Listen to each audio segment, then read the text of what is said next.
jump right into this. So the inauguration, right? It was what, 180 days ago, something like that? And many of us have been feeling or seeing the impact of the president's policies right away, or we've begun to see and feel the impact as it's touching different corners of our lives. In your roles, what have you seen those impacts to be of the president's policies on the communities that you serve? Do you think this impact has been overstated? Have we been talking about it too much? Is it understated, in our lives right now, in this moment? Well, good morning, everybody. Y'all give it up for yourselves. I don't know anybody somewhere at 9 in the morning. Y'all better not give this politician a bell because it's going to be a long day. And some of you I saw last night and over this weekend. I just want to thank Mass Art. Learning history will tell you that the number one people that come to the aid of people when there is harm are the artists and the thinkers and the doers and the writers. And so it can't be overstated that why we're here at Mass Art. It's a phenomenal institution. I've enjoyed working with Ms. Grant and always telling the state that they need more money. So I was really happy to give you $10 million and hopefully 100 more is coming your way. And I want to thank Embrace, when I just walked into this room, and I saw the pictures of Dr. King and Coretta, I saw the uncommon excellence, and I saw the words love and community. I just want to overstate today that no one's coming to save us, and it's going to be a hard couple of years coming ahead. And the only thing that is actually going to keep us gathered or together, my nephew loves saying the word gathered, is community. We're going to need each other, and we're going to not need to get along and be best friends all the time, but we're going to need to stand hand in hand to fight back the rhetoric. So I'm a state senator. I represent 172,000 people in the blackest district in the Commonwealth of Massachusetts. But I'm a Roxbury girl and been in Roxbury for 45 years, and we cannot overstate that this rhetoric, the painful policies and executive orders may feel distant to some, but they're very real. I represent the largest Haitian community and a large immigrant community. When he rolls back TPS, it affects people right here in our communities. I grew up in a tough neighborhood, but never in my 45 years did I ever see ICE until a month ago, right in the Dudley Street neighborhood, pulling over cars, like the 90s stop and frisk pandemic that we had. And so it's very real, and I think sometimes people are so overwhelmed, and that's the point, that there's so much chaos coming at us. Anti-DEI, anti-HBCUs, we're going to roll back SNAP benefits, we're going to roll back Medicaid, and it feels like too much, but they're very real. And the state has a responsibility, and that's why I pay attention to the $64 billion budget we have to ensure that that money comes to our communities, because states have to step in when the federal government has gone awry. And this agency, ICE, but also this presidency, has had a very dangerous rhetoric, and make no mistake, they're taking money from us and our neighbors. How do you cut back SNAP benefits? Already there's a SNAP gap of 70,000 people in my district that could get SNAP benefits who do not access them for whatever reason, whether it be guilt, whether it be shame, whether it's lack of communication, and you're rolling that back. You're rolling back Medicaid. My father passed away 2 years ago.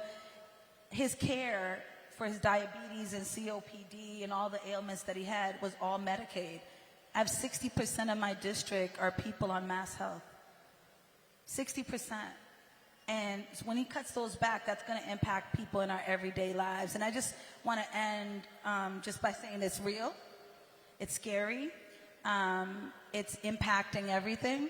Many nonprofits are losing funding, and they're so desperate that they're not already getting the funding that they deserve. But I think the most dangerous of the policies and the rhetoric is what happened earlier this week when a gunman went to the home of a sitting legislator and killed her and her husband and shot a state senator and his wife. That is so scary. As a person who was sitting in a state house almost every day, to know that people want to harm you because you believe in abortion rights for people and LGBTQ rights for people, that you believe in justice and equity. And so I think for us that are in this room, you can look at policies on paper, but you need to look at about what's happening in practice. That it's going to be a scary time, but we've got to protect the public servants that are actually delivering for our districts, because I don't want to die in this job. I'm sorry to be so morbid this morning, but my family needs me. I'm one of 11 children, and my community needs me. And it's a very scary time for policymakers to be legislating from your values and know that there's an administration that is counteracting that every day. Thank you. Thank you for sharing, Senator Miranda. Segun, before you say something, I just want to say, people recently have been coming to me or saying out loud at different events, like, why do we keep talking about all the negative things or the harmful things that are going on right now? And the thing is, we kind of have to keep talking about it because we have to be informed so we can do something about it. And I know that might make us feel a little uncomfortable to have this conversation, but we do have to understand kind of the scope of what's going on so we could really look to work together as a community to take care of each other. So I just thank you all for listening. Well, first of all, good morning, everyone. Nice to see you. And thank you to Imari and the Embrace team for inviting me and creating this space. I always love being in space with so many beautiful people. This is needed energy, I know, for both myself and the senator to go back to the drudgery of the jobs that we're doing. So it's always great to be around the positive energy. And building on that, on what you said, Alyssa, and what the senator said, it feels like Americans have moved past that there was a political assassination, and the issue is that there's so much going on that it's difficult to pay attention to the things that are really important that are happening in the country. And so in addition to that, and the reason why it's important to keep talking about these things is that when you're watching this on the news, there are the few things that they pick up on that are talked about every single day, wall-to-wall coverage with the 24 hours news cycle. You would think we would talk about everything, but it's only like the few things that we talk about. But it's important that we think about how this is going to impact Massachusetts. So, I remember actually at BECMA's event last November, the senator and I were on the stage for that, but it was with Senator Markey, and I got to moderate. And I made sort of a joke to Senator Markey about, every election, we say it's the most important election in our lifetime. My first election was Barack Obama. That was the first, that was the most important election of our lifetime. And the next one after that with Mitt Romney was the most important election, et cetera, et cetera. This was literally the most important election of our lifetime, okay? Because look at where we are. It's only been a few months, okay? This is not, we're gearing up for, the 2028 election. This person literally got inaugurated a couple of months ago. And there's already been so much that has happened in our country that I hope it is realized by everyone that elections actually do matter. And not just the presidential one, because there's a whole Congress that is rubber stamping or shirking their duties to take part in this. And so just to quickly answer this in terms of, you can definitely cancel out, is it overstated? Absolutely not. It is a bit understated, especially here in the Commonwealth. So the ideology, the rhetoric, the policies that are being enacted by the Trump administration are literally impacting the 5 pillars of the Commonwealth's economy, and therefore the city of Boston.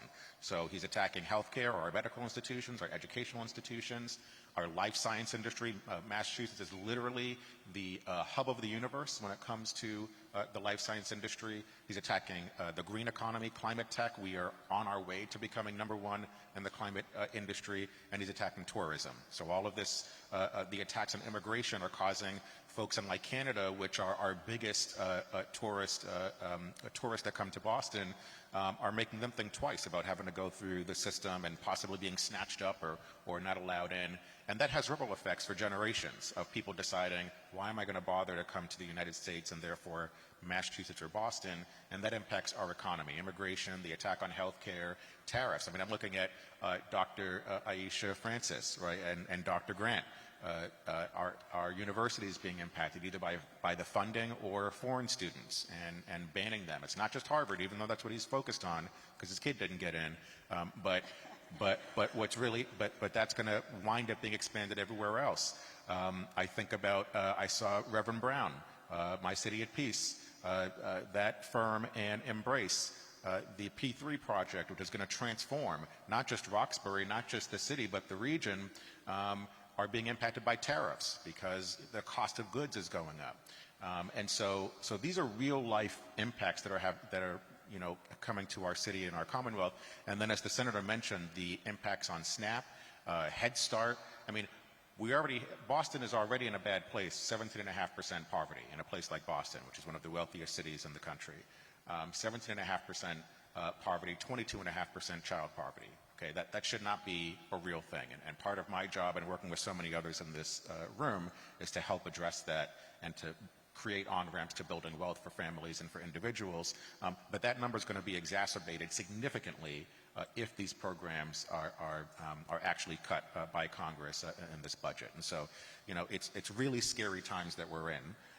But I know that with all of us here working together, especially with our allies and our colleagues across the country, because Massachusetts can't do it alone, that we will hopefully overcome this little blip in American history. Hopefully so. Thank you so much. So I want to hone in quickly on diversity, equity, and inclusion and that aspect of all of this. I still bump into people today who don't know what DEI stands for or what it is, so that's why I'm saying all of the words. The federal administration has made anti-diversity, equity, and inclusion, or being against woke or wokeness, one of their main rallying cries and policies. And there seems to be an impact, ripple effect, in the media, in our culture. Why do you think this is happening? Some of you already talked about some of the economic impact, so I'll just skip ahead and say, do you think that there's lessons to be learned from our ancestors here or abroad for us to counteract what we're seeing in this moment? It's really interesting. One of the things that I represent in my district, I represent half of Huntington Ave. And so I have the honor and privilege of having Northeastern, Mass Art, Wentworth, RCC, Franklin Cummings Tech real soon, New England Conservatory. And I have been seeing the attacks on DEIB for about 3 years now. So even before Trump got elected, there was a concerted effort at some institutions.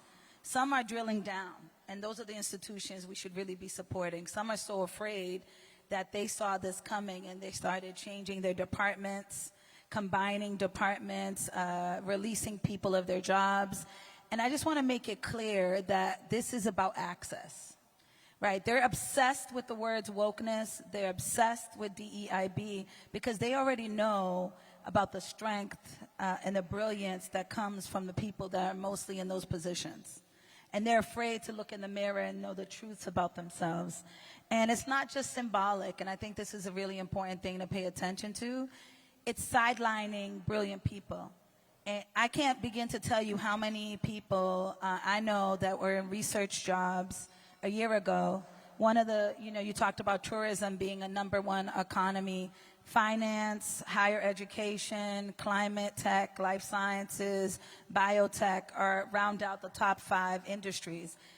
And when you're sidelining talent, you don't create the pathways and access to contracts, to those jobs, to those research opportunities. And when you think about things like sickle cell disease, where people are trying to find the cure right here in Massachusetts, and Vertex has made such great pathways. When they take that money away, that means more black and brown people are going to die. Right? Because this is where they're trying to find the cure for so many things. And I just want you guys to know that equity isn't just a theory. I always talk about in the State House, I'm one of 2 black women in the State Senate. Okay? I'm one of 4 black women in the entire legislature. So when you think about 200 people that go to work every day to represent the 351 cities and towns, and to think that they're just 4 black women, when I add my Asian and Latina sisters, we might break less than a dozen. And so we're not even representative in the state legislature in one of the bluest states in the nation to be able to talk about things like PCOS, so talk about the Black maternal health crisis, to talk about DEI in a way that really makes people understand that this is about humans and about jobs and about people, not just a buzzword. And so we've got a long way to go, and the threats are really real. And I think the thing that I've been thinking a lot about the Montgomery bus boycott lately, and been thinking about how for over 300 days those women walked. And I was thinking about our generation's need for convenience, and to think about, like, so much is coming at us. Could we literally boycott for over 300 days? I know we fight in Target right now, and Tarjay hurting. I deleted my app. It was so bad. But can we sustain? And I think that's the lesson that I've been thinking about, is you have to hurt some people financially to make them understand how powerful we are, as well as when institutions roll back their DEI policies, particularly in higher ed, as alums, as people working in this space, being able to say, hey, Northeastern, or hey, Harvard, or hey, Wellesley, that wasn't okay because you've got a long way to go. So I think that the moment that I want us to kind of drill on is thinking about the civil rights movement, because this is our new civil rights movement, y'all. And to think about the history, the people that fought, and they were consistent. They didn't stop until they got what they wanted. And I think that's where we got to kind of join forces to not forget that.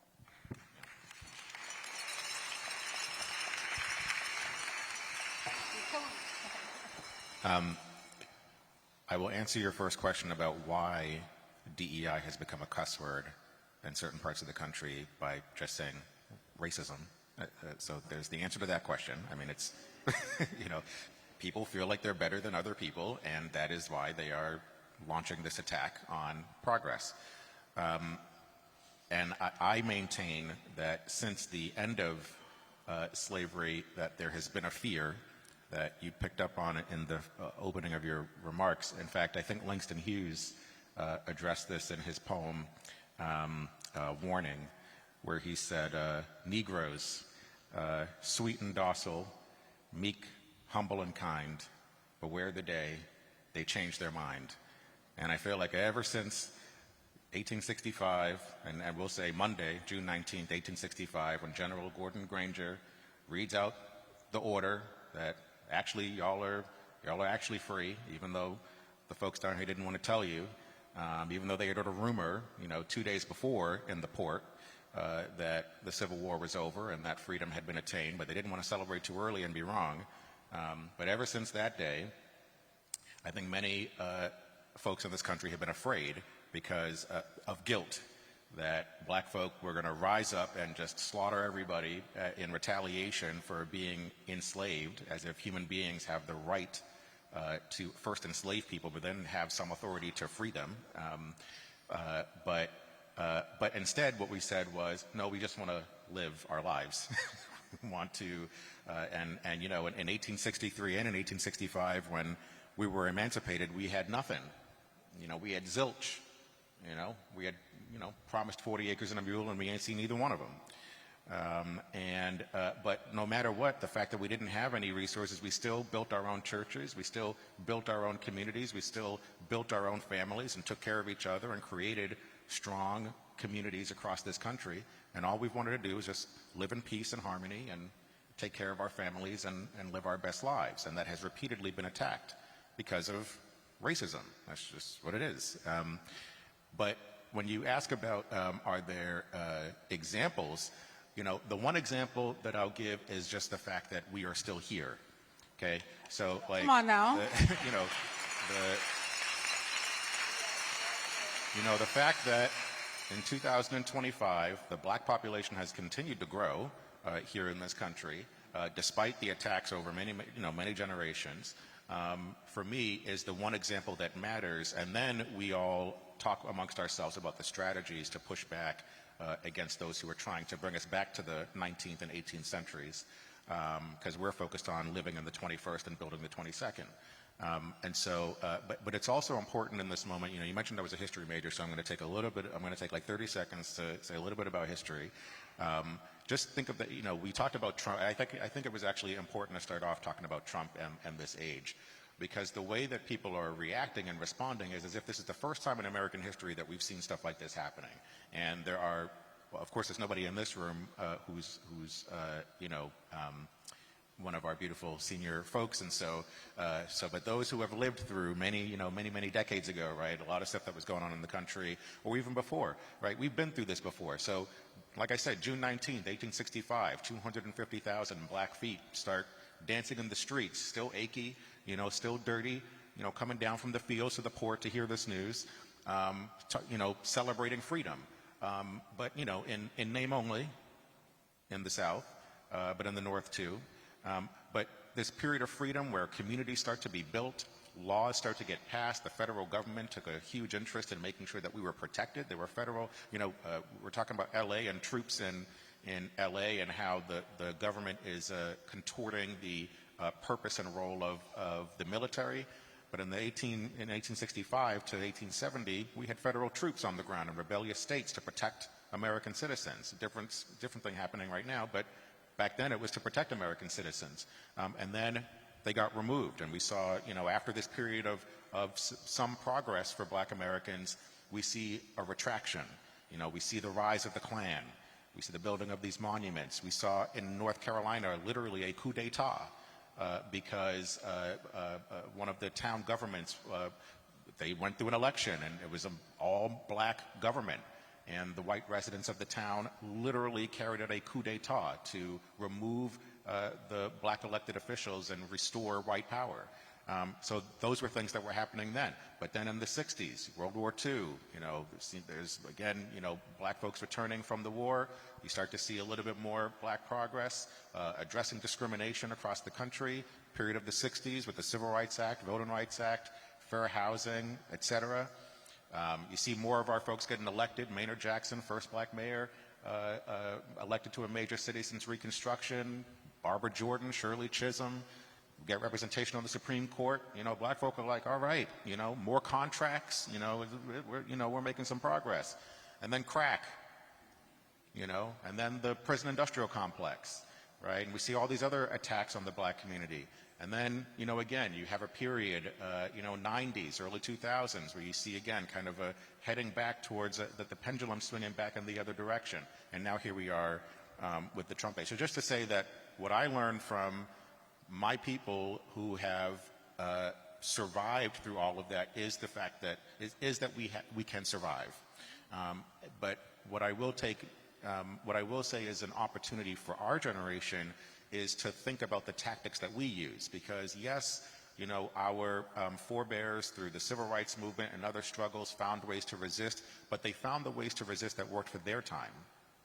And so while I honor what my grandfather and so many others did in the 60s and the 70s and the 50s and before to resist discrimination and systemic racism through the marching, through, et cetera, I think that it is incumbent upon our generation to think of what are the tools and the resources and the ways that we can protest today, that yes, we can use some of what was done in the past, but those are not the only ways to resist and to push back. So voting is one of them. Yes, we can march on the streets, but there's others, the boycotts that you mentioned, but there are other ways for us to push back, and I think that that's the real conversation that we need to be having in this moment. Thank you so much. Okay, y'all, I'm going to try to squeeze 2 more questions, because as you hear, we could do this all day. Okay, there's a lot of wisdom, a lot of knowledge up here, a lot of just everything up here, and I want to make sure I get to 2 important questions. And so, what are some of the important policy wins that you're proud of that had an impact on this city? And maybe what are some things you're still working on, fighting for right now that address economic inequities and other things? I felt I was listening to you. I was like, damn, some stuff has just been sad. But now we get to talk about the good stuff. And I've just been so proud that I am in a long legacy. I saw Representative Charlotte Gorla-Ritchie last night. And I think we need to give it up for the black women that paved the way for women like me to be in elected office. I met her when I was just 17 years old, and one of the things that she stressed to me is like, policy is great, but implementation is better, right? You can pass all the laws you want, but it doesn't really make a difference unless we actually make sure that they're true. So there's been a lot of wins, and I'm a competitive person. You know, I ran track and field. I was a point guard. And so I've learned from each of the black women that have come before me to basically score my buckets. And so what I've been working on in the State House are two really important things. One is getting the money that we deserve, because we've never gotten the pieces of the $64 billion budget that we currently have that has been equitable to communities like the 2nd Suffolk District. And the number one thing is to make sure I pass laws. And so last fall, 3 laws were signed by Governor Healy and Lieutenant Governor Driscoll into law. One was the Black Maternal Health Bill. Massachusetts now is the most comprehensive state with a piece of legislation to actually reverse the curse that is on black women here in the Commonwealth. And people were like, 6 years ago when I started, they were like, there's no problem here.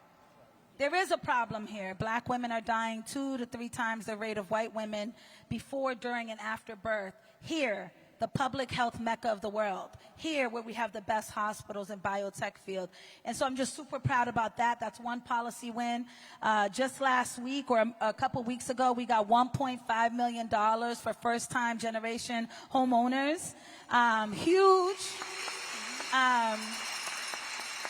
The racial wealth gap that's getting worse will never change or reverse its course until we actually make sure that people can have capital to start the businesses that they want. It's too hard in the Commonwealth of Massachusetts for a person to want to open a business. And 2, it's too damn hard and too expensive for you to buy a home. And that's why people are leaving. They're telling us that it's because businesses can't be competitive in Massachusetts. It's not true. The Globe pointed that out, that we've actually gotten richer. We've taxed the rich, and we've gotten millions and millions of dollars in surplus for education and transportation. So that's a big win. But it doesn't just matter that we're building more housing or we're getting people more loans to be able to buy homes. It's who's building. Who's building the house, those houses. And so one of the things that I'm really proud of, I don't know if the Builders of Color Coalition is here, but we invested $250,000 in them to grow across the Commonwealth to build the housing, the 200,000 housing units we actually need. And I'm excited about that. And I'll leave on a note that's been really important to me. Also last fall, I got 3 bills passed into law. I was so proud of myself. I was like, hallelujah. Yep. Because it is hard. Policy is not my love language. I didn't go to the State House knowing how to write a bill. And so to have 8 bills over 7 years to be, come into law has been a really big thing. But the liquor license bill, 225 new liquor licenses. And a lot of people have been telling me, some of the OGs are calling me, they're like, Liz, why you want to focus on liquor? It's not about the liquor, y'all. When something costs $500,000 or $650,000 for you to open up a restaurant that is out of reach, you're not going to open that restaurant. And liquor licenses help with the bottom line. You should be able to have a cocktail and have a nice meal and sit your behind down in a restaurant in your neighborhood.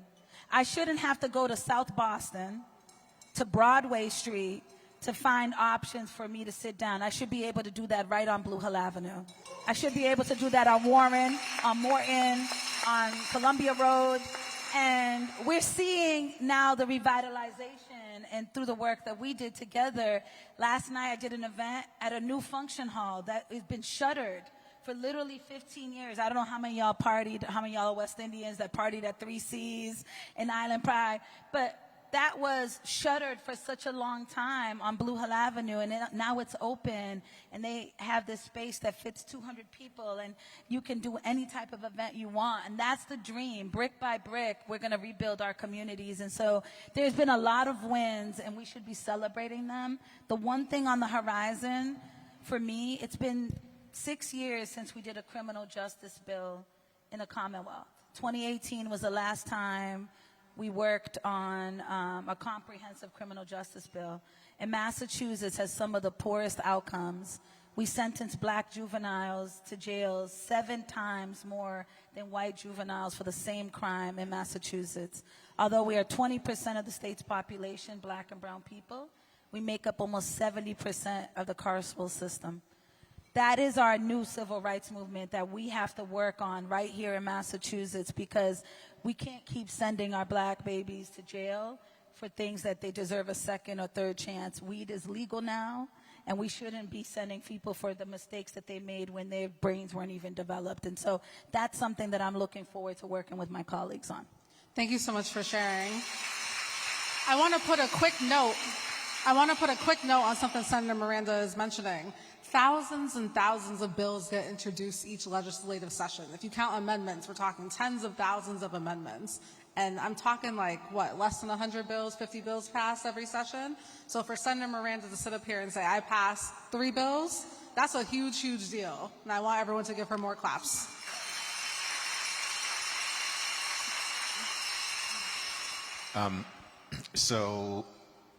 It's not a policy, but one thing that we have, that I've been grateful for working with Senator Miranda on is not just more of our restaurants, getting access to liquor licenses, but also if you go to Seaport, downtown, Back Bay, Alston, Brighton, and some other places here in the city, there's at least one major black establishment there that folks can hang out and be themselves and feel free, which wasn't always true in this city. I mean, I grew up in this city, and you were limited to where folks told you could be, which was Roxbury, Dorchester, Mattapan.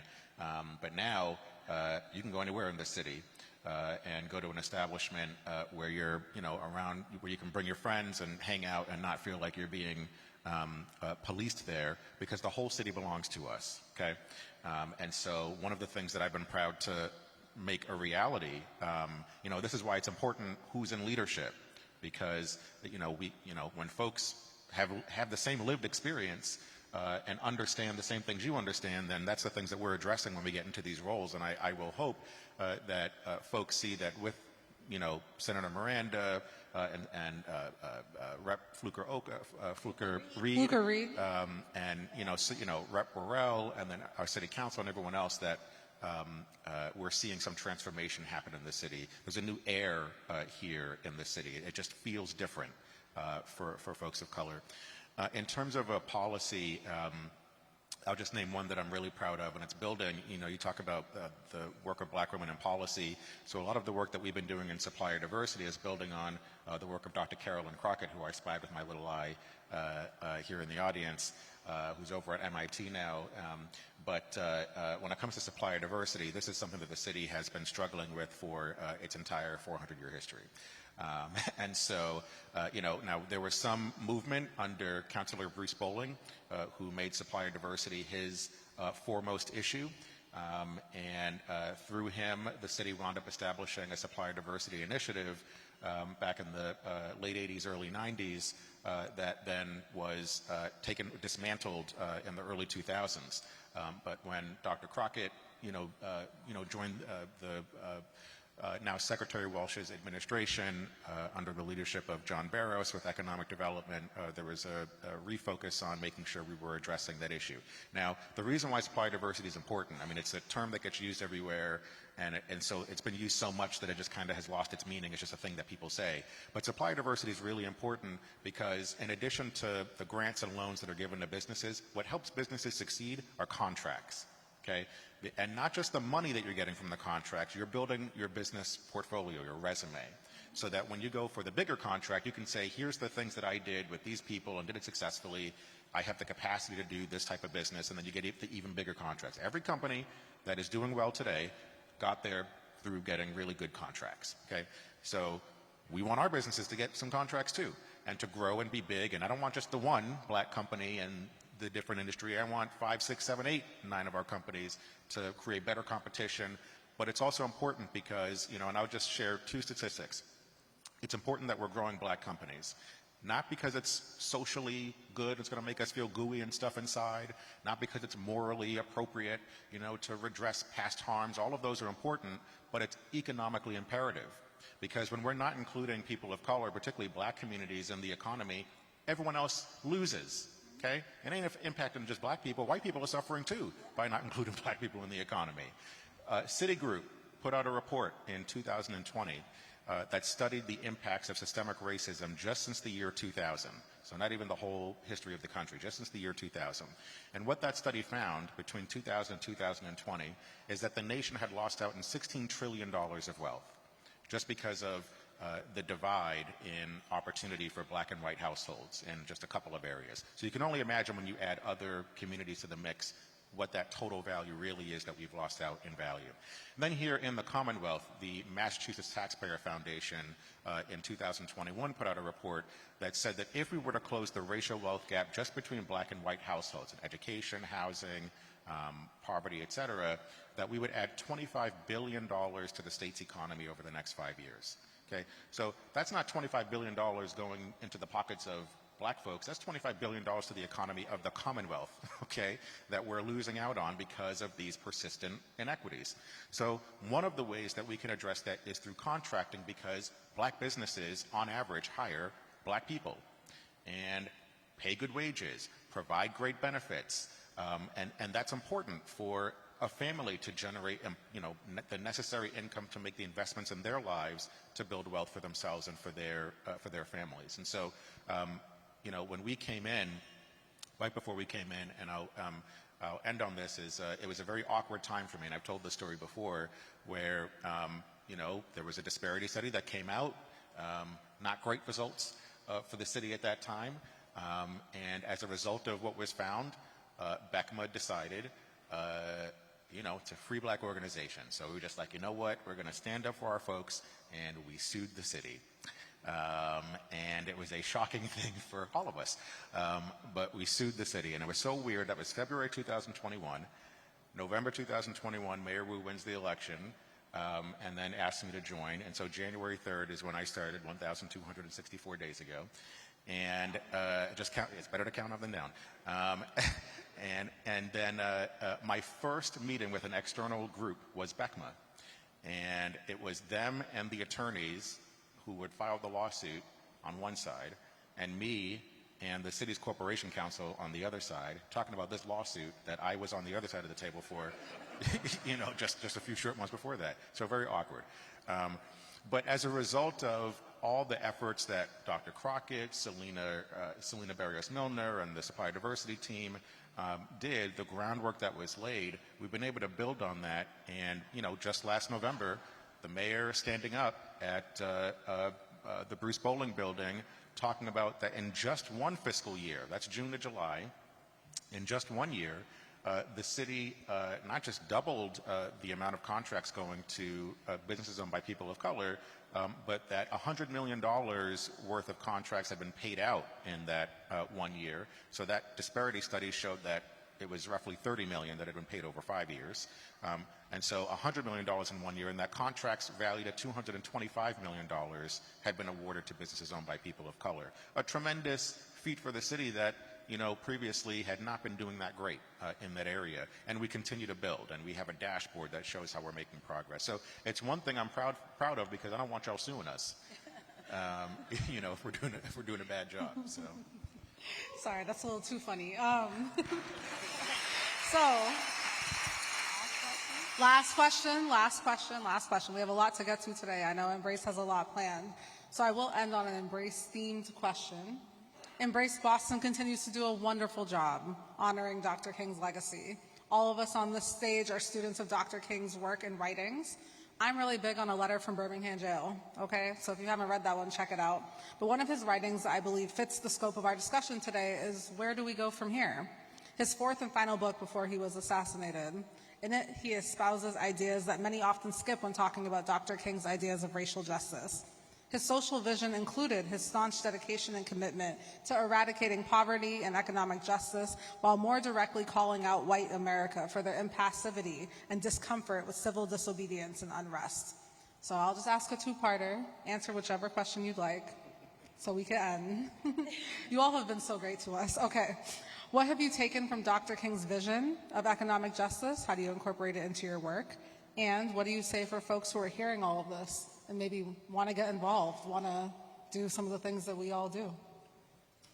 I'll start with the latter question. It's really important. I always, when I talk to groups of young people, because when I was a young person doing youth organizing, I always remembered when people would speak to me or speak with me, right? And when I'm speaking with young people, I often ask them what keeps them up at night. And a group of sixth graders answered literally my homework. And I was like, wait a minute, I'm not positioning the question right. I was like, what are the things that really bother you or hurt you that you wish you could change? And the conversation changed.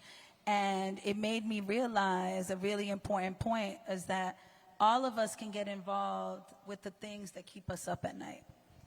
I think there's this push that as Black women particularly, we have to do everything.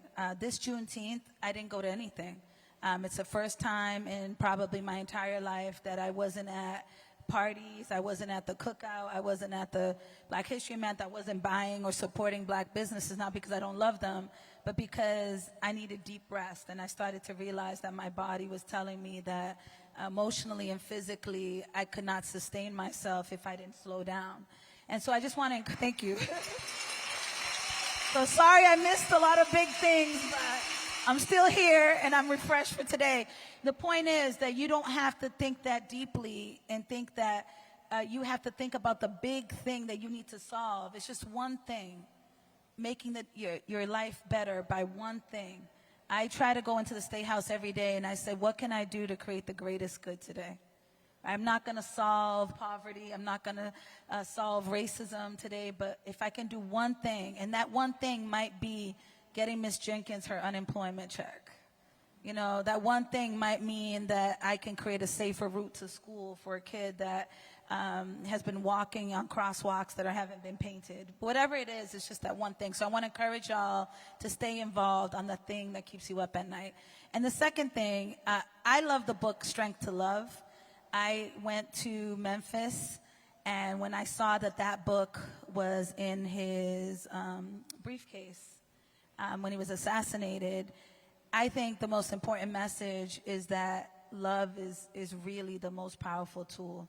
When you love people, you can serve them. You can serve with them. When you love people, you want the greatest good for them. When you love people, you're going to fight hard for them like you fight for your families. And I just want to encourage us that he really spoke out against economic injustices, and militarism.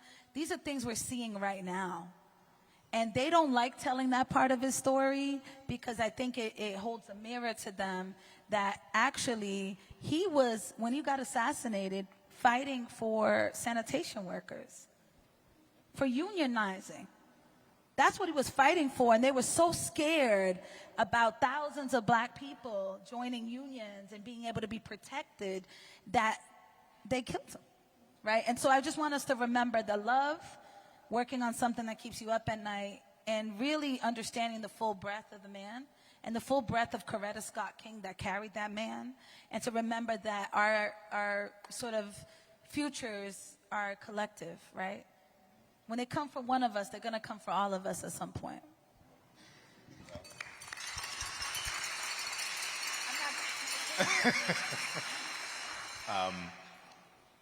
I appreciate you continuing to say that Dr. King was assassinated. And the reason I say that is because there's been this Santa Clausification of Dr. King, the sanitizing of his message.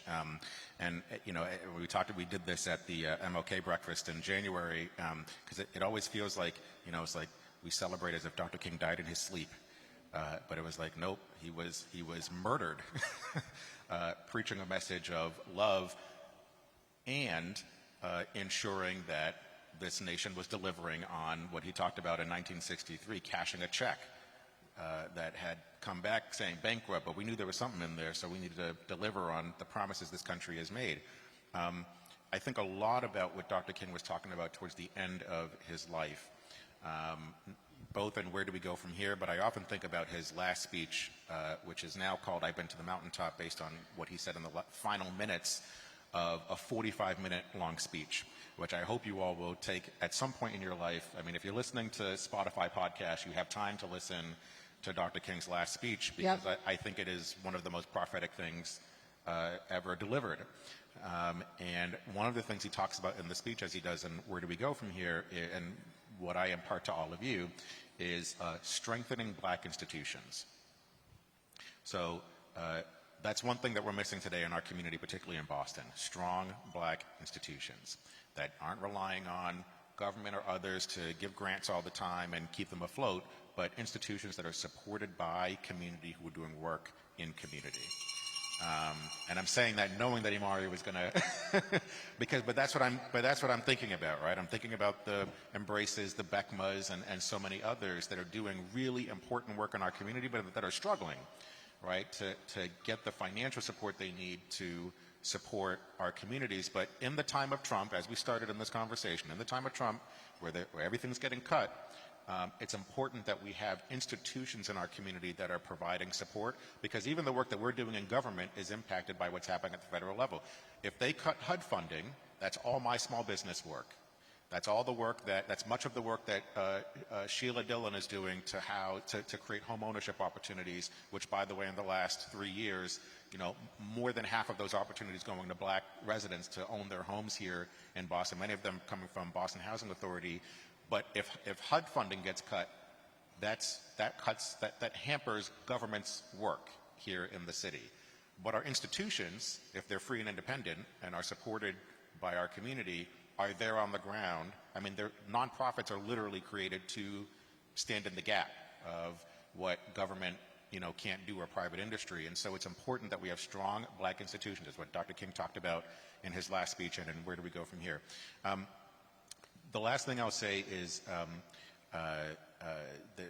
because we can go on and on about things that Dr. King was talking about, especially towards the end of his life, was talking a lot of, the money piece is what was missing, right? It's like, everyone loved us when we were talking about civil rights, because all it took was passing a bill, and now we have access to all these different spaces that we weren't allowed in before. But then when we started talking about money, all of a sudden, that's when everyone was like, I don't know about this civil rights movement, because now it's going to cost the nation billions of dollars. And so what's important for all of you is to keep pushing government, make us uncomfortable, keep pushing us to deliver on the promises that we make during election year, to ensure that we're investing properly in our communities. The final thing I would just say, as a word of hope, you mentioned the letter from a Birmingham jail, and this is the last time we're going to say anything because you're going to close out. There's a line in Letter from Birmingham Jail that I take with me everywhere I go when I'm looking out in a room, especially filled with folks coming from my community. And we talked about this earlier on the What Can We Learn from Our Ancestors, where Dr. King said that if the inexpressible cruelties of slavery could not stop us, then the opposition we now face will surely fail. And so I implore all the folks in the room, particularly my people, to take with you every single day, because we're getting beat up every day. Folks are trying to undermine and smear and all that kind of stuff every day. But if we continue to remember that the fact that we are still here, after all that we've been through and all that we're going through, we can create a world where we ain't got to go through that no more. But that we actually do get to live in abundance and create that beloved community that Dr. King and so many others fought, bled, and ultimately died for. Thank you so much.